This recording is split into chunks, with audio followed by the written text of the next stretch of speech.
Des principaux ports algériens aux ports méditerranéens français, les grands transports maritimes ont maintenant recommencé de tisser cet écheveau de relations continues qui font profiter la France des dons particuliers qu'une généreuse providence a dispensés à la terre algérienne. De décembre au milieu d'août, les quais de Marseille, la rade de Sète, éternellement inondée de soleil,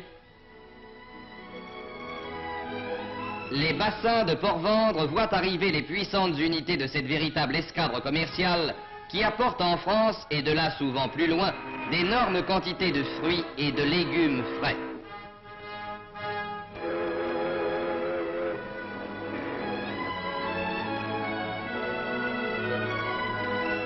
Ce sont de beaux navires dont les noms parlent de ciel bleu, de soleil, de terre riche, de paysages variés, différents de ceux de l'Europe. De beaux navires dont les flancs recèlent ces richesses sensibles aux plus délicats que sont les primeurs et les fruits. Des primeurs et des fruits venant du pays lointain qui les produit grâce à un climat généreux, au labeur acharné de tous ses fils et dont la vocation est de les produire et de les exporter à une époque où d'autres pays moins favorisés en sont privés. Car alors que l'hiver sévit encore sous le ciel européen, l'Algérie récolte à profusion pommes de terre, carottes, artichauts, pois, haricots verts, tomates. Lorsqu'en France, les vergers fleurissent à peine, les courriers d'Algérie transportent des cerises et des abricots que le soleil a fait mûrir en avance et qui sont en Europe les annonciateurs du printemps. Et quand la neige et le verglas recouvrent les campagnes européennes, les oranges, les mandarines, les clémentines et les citrons, les figues sèches et les dattes au goût de miel mettent sur les tables par leurs brillantes couleurs un rayon de soleil. Citons quelques chiffres. Au cours de l'automne et de l'hiver 47-48, l'Algérie a exporté 900 000 quintaux d'agrumes, 200 000 quintaux de dattes, 370 000 quintaux de figues sèches. Au cours de l'année tout entière, plus de 2 millions de quintaux de fruits et de légumes frais. Pendant le seul printemps de 1948, 700 000 quintaux de pommes de terre nouvelles apportées d'Algérie ont été déchargés par les palans des ports français et britanniques. À point important s'il en est, apporté au ravitaillement des populations privées à ces époques de légumes et de fruits. Intervention d'une valeur plus importante encore dans la nourriture des enfants, qui peuvent trouver en plein hiver, dans la friandise éblouissante d'une orange ou d'une mandarine, les vitamines indispensables qui les protègent des maladies et assurent leur développement harmonieux. Mais au temps où nous vivons, le courrier maritime n'est qu'un lent marcheur lourdement chargé. L'avion possède d'autres mérites qui passent dans les mots rapidité, vitesse. Et dans l'air, les courriers d'Algérie tracent un autre réseau dont les fils s'étendent aujourd'hui jusqu'aux capitales du Nord. Chaque jour, les aéroports, ces grandes gares aériennes des villes d'Europe, peuvent voir se poser les cargos de l'air qui, sans secousse et sans heurts, apportent en quelques heures les primeurs et les fruits récoltés la veille. C'est que l'avion est le transporteur idéal des produits de qualité dont l'Algérie peut se targuer d'être la grande productrice. Les conditions de fraîcheur, de stabilité, de transport rapide et parfait sont par l'avion garanties. Sans délai, fruits et primeurs peuvent passer du centre de production algérien au centre de consommation européen. Et les tables d'outre-mer peuvent se couvrir, comme dans les légendes, de fruits et de primeurs qu'on vient de cueillir au jardin, bien que le jardin soit à plus de 2000 kilomètres.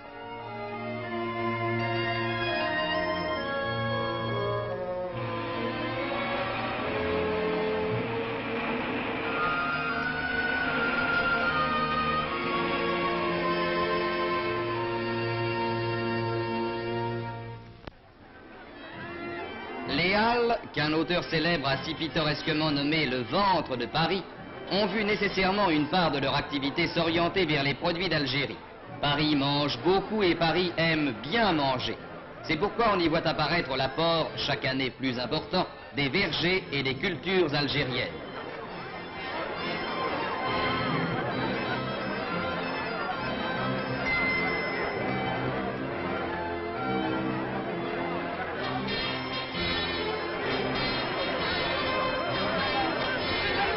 Mais Paris n'est pas un exemple isolé. Toutes les grandes villes aujourd'hui veulent participer aux dons de l'Algérie.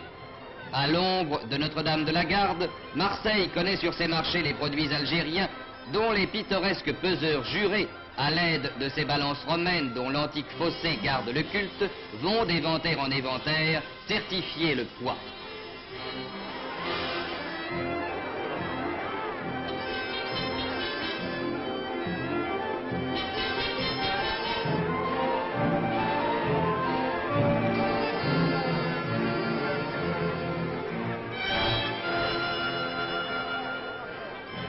l'ombre de l'église de Fourvière, Lyon aussi voit se répandre sur ses marchés aristocratiques ou populaires les plantureuses richesses de la terre algérienne.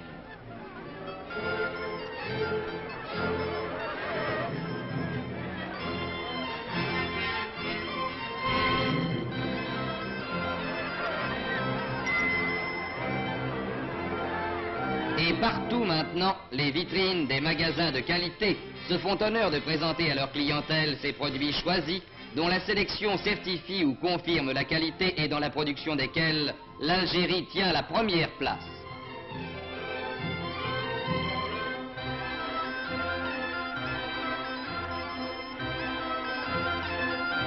À ces détails riches de couleurs qui ajoutent au spectacle de la rue dans les grandes villes, s'en ajoutent d'autres plus familiers et plus sensibles. Le don de l'Algérie, c'est aussi cette scène classique des jardins publics. C'est aussi cette orange dans une petite main, cette joie dans les yeux d'un enfant.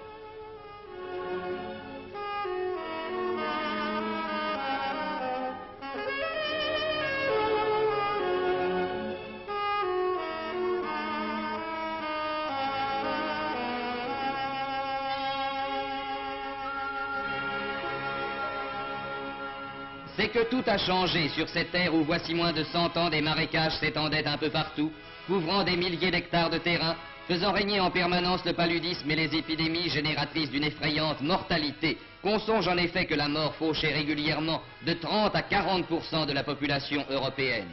L'Algérie, pouvait-on penser, devait rester en grande partie inculte et sauvage. On comptait sans l'effort français. À force de volonté, d'ingéniosité, de courage et de sacrifice, les marais ont pu être asséchés, les rivières endiguées et d'immenses espaces rendus aux cultures et à la production. Aujourd'hui, aux endroits où s'étendaient autrefois ces espaces stériles et malsains, s'étendent les vastes cultures qui font de l'Algérie une terre bénie, bienveillante aux hommes. Mais dans ce pays, l'eau est rare et par conséquent précieuse. Il faut pouvoir conserver celle qui tombe du ciel, qui dévale des pentes, enfle les rivières et les torrents et se perd dans la mer ou dans les sables. Dans ce but, un gigantesque programme de construction de barrages a été entrepris et réalisé. Chacun de ces barrages-réservoirs assure l'irrigation de vastes domaines dont le périmètre englobe quelques 20 000 hectares. Et l'on voit s'étendre chaque année sur les cartes la surface des terres irriguées, grandir les nouveaux domaines livrés à la culture.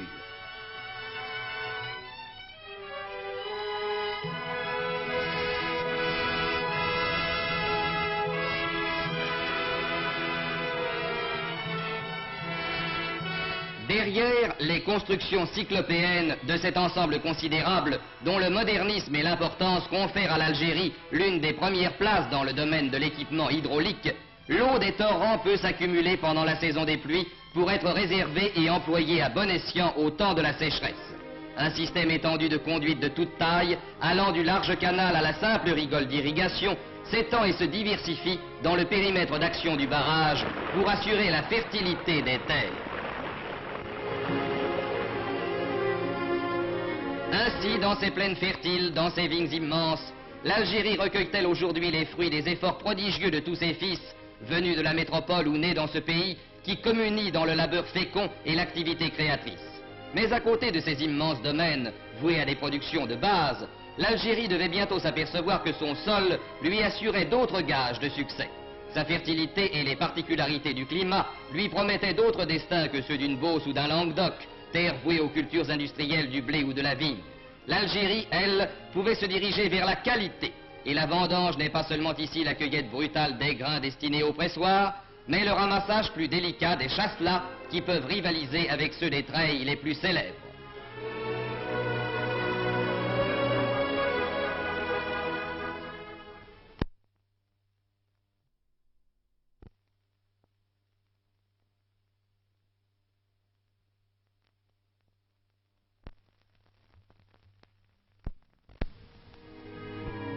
L'olivier a fait des progrès, et dans le nombre et dans la qualité. Car l'olive n'est pas seulement la pulpe qui produit l'huile la plus parfaite et la plus parfumée, mais aussi le fruit qu'on trouvera au début du repas sur les tables bien servies et qui activera l'appétit.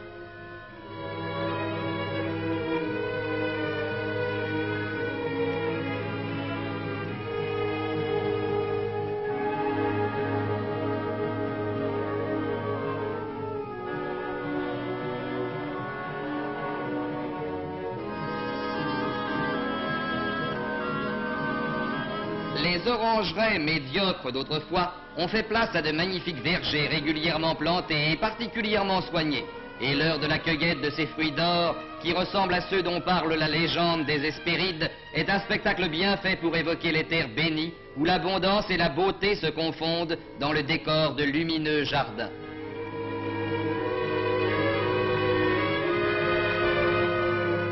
Belle et généreuse terre d'Algérie, qui présente toute une gamme de fruits, depuis les grappes vermeilles ou rubicondes d'un nouveau canam et les oranges qui mettent leurs taches d'or dans le feuillage vert des arbres qui les portent, jusqu'aux bibas ou nèfles du Japon, à la pulpe juteuse et parfumée, fille du soleil importée de l'Extrême-Orient.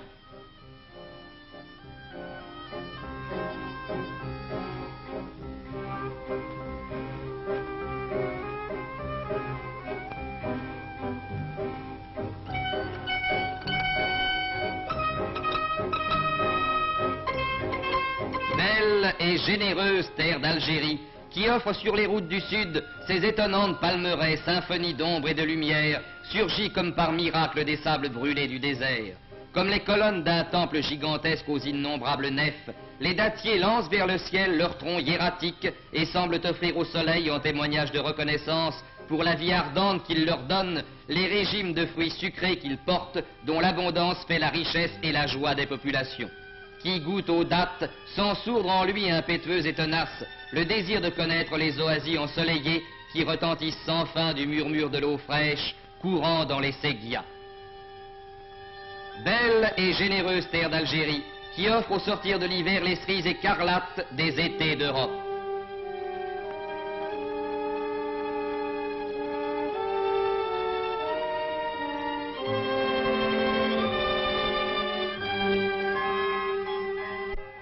Belle et généreuse terre d'Algérie. Elle a créé dans ces 40 dernières années un jardin magnifique auquel la vieille Europe fait appel pour pouvoir consommer des produits de choix. Ces plantations d'artichauts rivalisent avec celles de Bretagne et de Provence et en dépassent la production en qualité. Ces plantations de tomates s'étalent sur de grandes superficies dans les plaines littorales et montrent leurs pieds chargés de fruits écarlates qui iront, après sélection et dans des emballages soignés, répondre à l'appel du consommateur. Car tous ces produits de choix ont droit à des soins particuliers, propres à préserver leur qualité et leur fraîcheur, à leur faire tenir avec avantage le rôle d'ambassadeur de la qualité algérienne auquel ils sont destinés.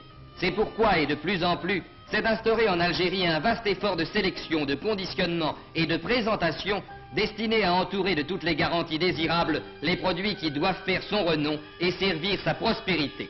Aussi, sont-ils traités avec soin, suivant des règles qui en fixent les standards, qui en exigent un tri soigneux, une présentation parfaite, dans des emballages judicieusement choisis pour chaque type de fruits ou de légumes. Ces opérations délicates sont poursuivies dans des ateliers bien équipés, dirigés par des gens avertis qui comprennent la grandeur de leur tâche et la nécessité impérieuse d'une belle présentation. Le fardage, cette plaie hideuse du commerce, a disparu en Algérie. Voici un atelier de conditionnement de dattes, qui permet de suivre les opérations auxquelles sont soumises des dattes d'Algérie, dont la plus belle qualité porte le nom radieux de Deglet Nour, qui se traduit en langue française par doigt de lumière.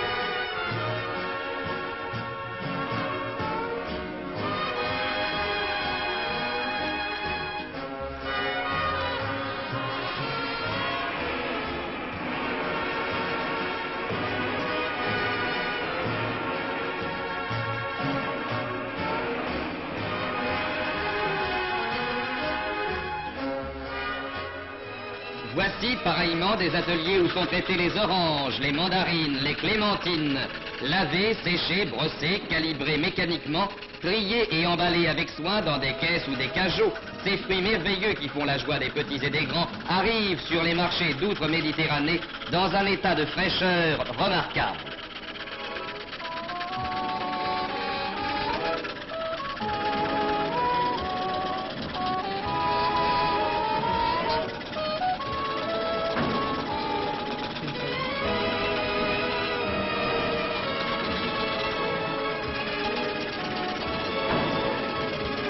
les autres fruits, nèfles, cerises, abricots, prunes, raisins, chasselas, sont traités avec les mêmes soins, avec, peut-on dire, le même amour, avec le désir ardent qu'ils arrivent à destination en parfait état pour la délectation du consommateur lointain auquel ils sont destinés.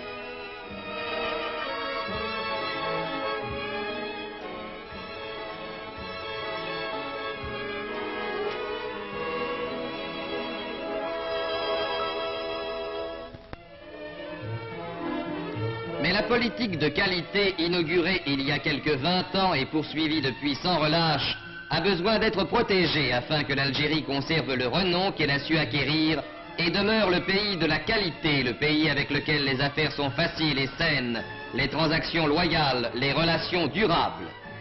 C'est pourquoi elle a accompagné la standardisation obligatoire de mesures de contrôle qui assurent le respect de la réglementation instituée. Ces mesures de contrôle entrent dans les attributions des fonctionnaires de l'Office algérien d'action économique et touristique, plus connu sous le nom d'OFALAC, et qui est placé sous la haute autorité du gouverneur général de l'Algérie.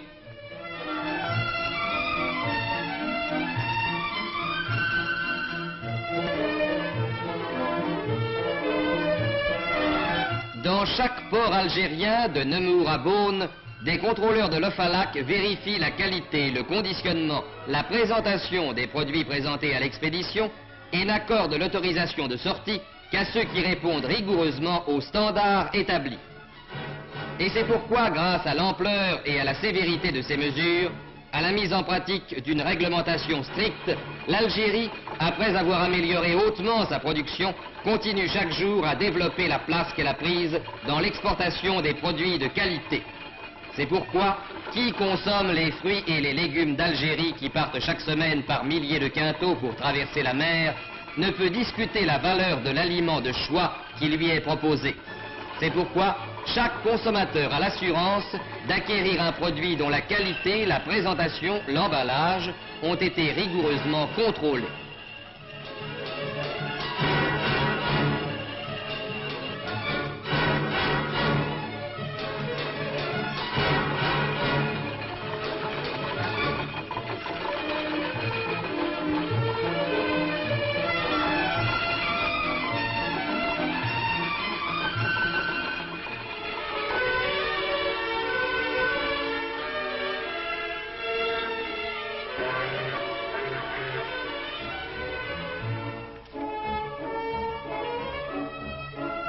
L'innovation de l'envoi par avion n'a fait qu'amplifier et développer le système de contrôle établi dans les ports. Chaque aérodrome, comme chaque port, a ses contrôleurs vigilants dont les sondages décident de l'arrêt d'une expédition entière. Risque énorme que ne peut courir qu'un expéditeur peu consciencieux. Risque énorme, toujours suspendu, qui garantit au consommateur lointain la qualité du produit qu'il achète et conserve à l'Algérie l'attachement de ses clients d'outre-mer.